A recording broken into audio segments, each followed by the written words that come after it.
दैमालु unit committee एबसुनि बानजायनायाव आमथेखा फरायसालिनि गेलेग्रा फोथाराव knockout football final match. United Chirang Duar एफसीआ बङाइगाव इउनिभार्सल स्टुडिअ एफसीखौ गलसेआव फेजेनदों।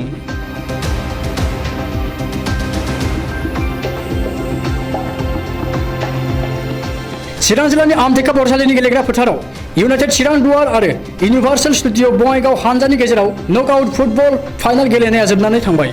बे फाइनाल गेलेनायाव इउनाइटेड चिरां दुवार एफसीआ बङाइगावनि इउनिभार्सल स्टुडिअ एफसीखौ गलसेआव फेजेननो हादों।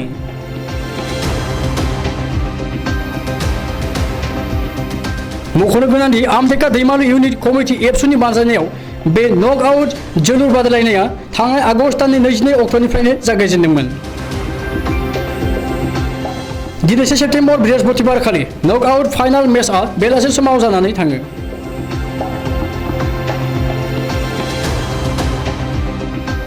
नोजोर होनो गोनांदि बे जोलुर गेलेनाय फाइनाल मेचआव हारिमुआरि मोसाग्लांनायबो लाफानाय जादोंमोन।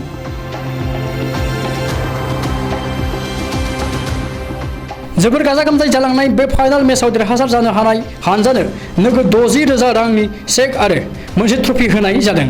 बेनि अनगायैबो फाइनालाव जेननाय हानजानो मोनसे फिसा ट्रफी आरो नोगोद 40,000 रांनि चेक गथायनाय जादों।